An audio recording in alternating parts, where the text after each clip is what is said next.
तो इसमें जो है next question is what is the Young's modulus की क्या हमारे पास सिग्निफिकेंस है, सिग्निफिकेंस ऑफ यंग्स मॉडुलस।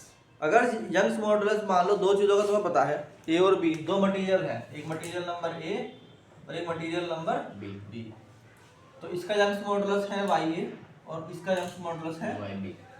तो हमें क्या पता लगता है, मतलब हम क्यों निकालते हैं किसी भी मटेरियल का यंग्स मॉडुलस, हम क्यों निकालते हैं? हम निकालते हैं कि उससे पता लगता है हमें कि ये ज़्यादा इलास्टिक है कम इलास्टिक है, ये ज़्यादा इलास्टिक है या कम इलास्टिक। फॉर एग्जाम्पल वाई ए की वैल्यू तो है 4 और वाई बी की वैल्यू है 5, तो हम कहेंगे कि B is more elastic than, बोलो भाई, इलास्टिक देन ए। बिकॉज क्यों है, इसका जवाब क्या होगा, because Y B is greater than Y A. तो जिसका वाई बड़ा, यंग्स मॉडुलस बड़ा, वही ज्यादा इलास्टिक है। बात समझ में आई कोई? इसमें तो ऐसी बात नहीं है। तो इसी के ऊपर एक क्वेश्चन है, इसको नोट कर लो पहले फटाफट, दो लाइन, एक ही लाइन है बस ये।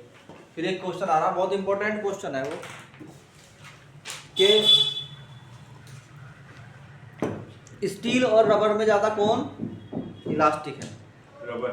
विच इज मोर इलास्टिक। अभी ये पता लगेगा तुम्हें, रुक जाओ, तुम कह रहे हो ना रबर, अभी पता लगेगा क्या कौन ज्यादा। But steel too. नहीं रुक जाओ, अभी चुप रहो, थोड़ी देर खामोश रहो, जो तुम्हारे माइंड में आया वही सोचो। स्टील ज्यादा इलास्टिक है या रबर? अरे बताओ भाई, अपने दिमाग से जो सही है बताओ। स्टील। ज्यादा इलास्टिक कौन है? स्टील। हाँ तुम बताओ भाई। डिपेंड अपॉन साइज लो और साइज उठाओ। अभी देखेंगे, चलो हो गया ये। यस। हमें चेक करना है कि ज्यादा इलास्टिक रबर है या स्टील है, और इस कंसेप्ट को समझेंगे कि क्यों है, कौन ज्यादा क्यों है ना। तो क्वेश्चन क्या है हमारा? क्वेश्चन बहुत सिंपल है,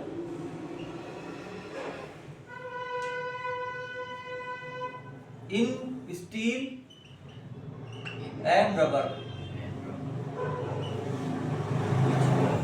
विच इज मोर इलास्टिक, ज्यादा इलास्टिक कौन है? सवाल यह है कि विच इज मोर इलास्टिक। तो इसका उत्तर जो है, इसका आंसर यह है कि हम साइंस इसलिए पढ़ते हैं कि हमारा कोई भी धोखा ना रहे हमें, मतलब हमारी सारी बातें एकदम क्लियर हो। ठीक, तो हम इसको करेंगे किसके थ्रू भाई? हम कहेंगे कि जिसका वाई बड़ा आ जाएगा उसका ही, जिसका यंग्स मॉडुलस बड़ा होगा उसी का ज्यादा इलास्टिक होगी। नहीं आई बात समझ में? जिसका यंग्स मॉडुलस ज्यादा होगा वही ज्यादा क्या होगी। तो हम निकाल लेंगे कि इनमें से ज्यादा यंग्स मॉडुलस किसका होता है। ठीक, आंसर हम कहते हैं कि लेट वी हैव, भाई कम से कम साथ साथ बोलते रहो, लेट वी हैव 2 रॉड्स, हमने 2 रॉड्स ली, of same cross section area, दोनों का क्रॉस सेक्शन एरिया क्या है? एरिया,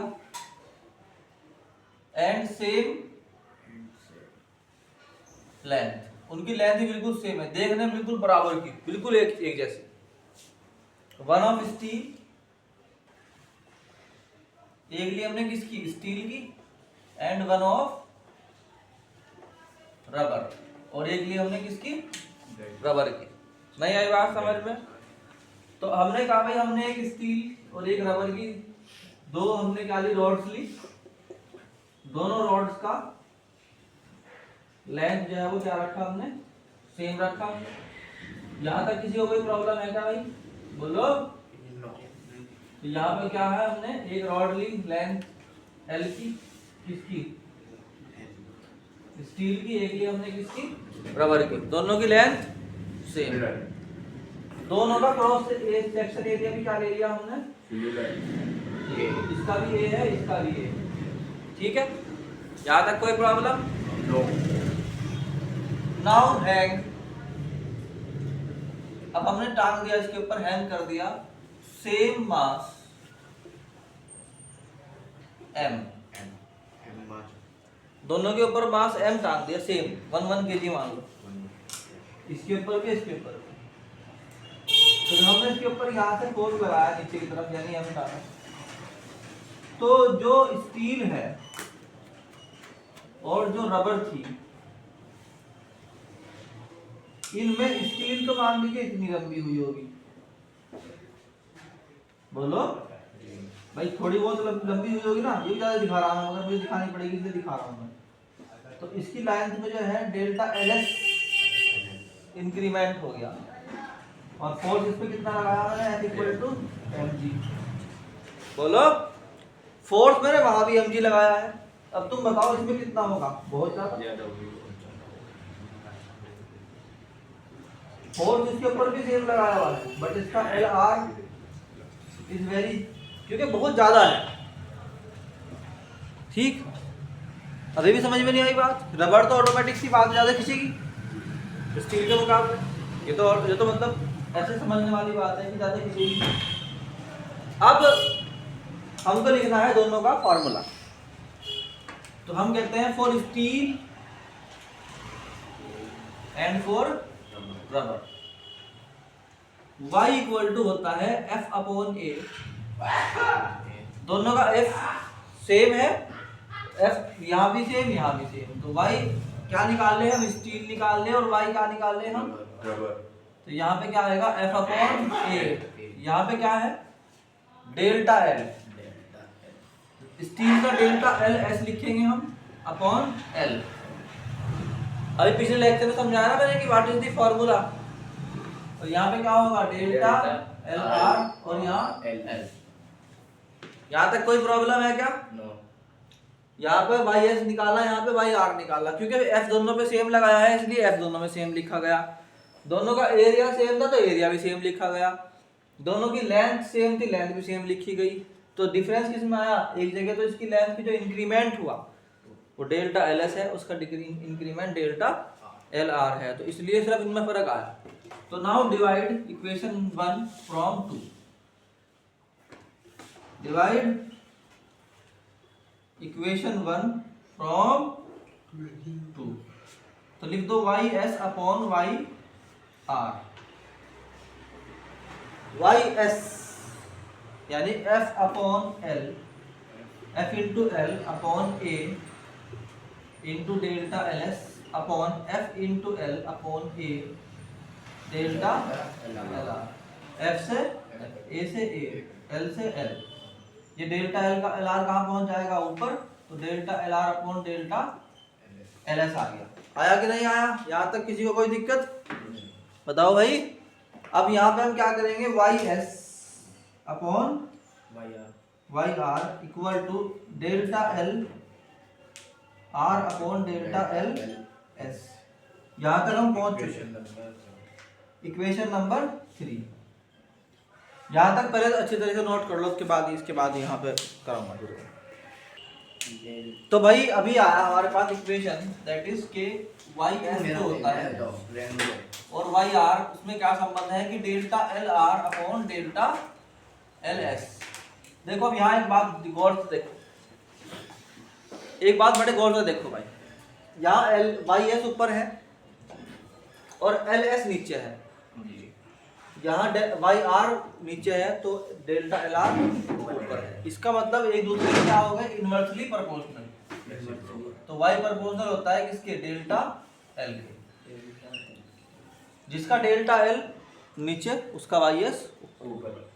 अब ये देखो एक बार ध्यान से कि चूंकि delta L are is greater then है किसके? डेल्टा एल एस के। Delta L are is greater then delta S, तो वाई आर क्या होगा? लेस देन वाई एस, क्योंकि एक दूसरे के क्या है? इनवर्सली प्रोपोर्शनल में अगर ये बड़ा होता है तो ये छोटा हो जाता है। पता है ना इस बात का जी। तो अगर डेल्टा एल आर बड़ा है तो उसका वाई आर छोटा होगा। तो यहाँ से क्या पता लगा कि रबर का जो वो है यंग्स मॉडुलस वो कम है स्टील के मुकाबले। तो हम कहते हैं कि रबर इज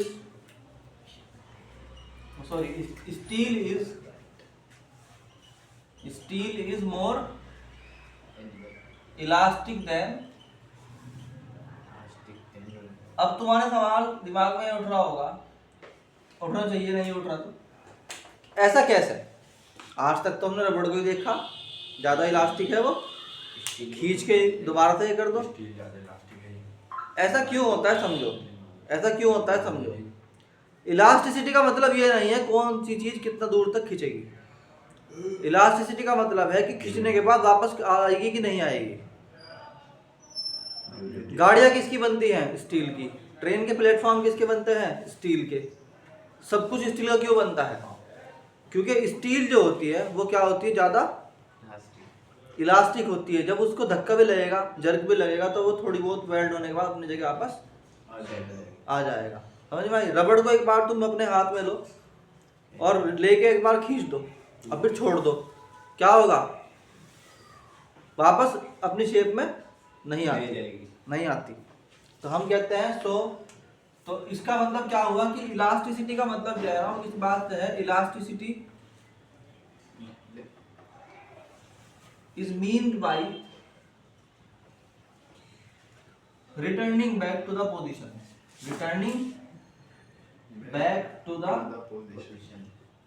original position, अपनी ओरिजिनल पोजीशन पे या फॉर्म पे लौट आने को बोलते हैं इलास्टिसिटी, है ना। Not that how much it is stretched, इस बात से नहीं होता कि वो खिंची कितनी है, इस बात से नहीं होता ना कि ये खिंची कितनी है। आंसर तो यही पूरा हो गया, ये तो एक्स्ट्रा पॉइंट है। इस बात का मतलब ये पता लगता है कि हमें इलास्टिसिटी देखनी है तो हमें देखना पड़ेगा कि वो जाने के बाद वापस आ रही कि नहीं आ रही। ये नहीं देखना पड़ेगा हमें कि वो कितनी दूर तक जा रही। आई बात समझ में? तो ये क्वेश्चन बहुत इंपॉर्टेंट था, 1,00,000% पेपर में दूंगा, इसलिए पहले ही बोल रहा मैं, इसको याद कर लो।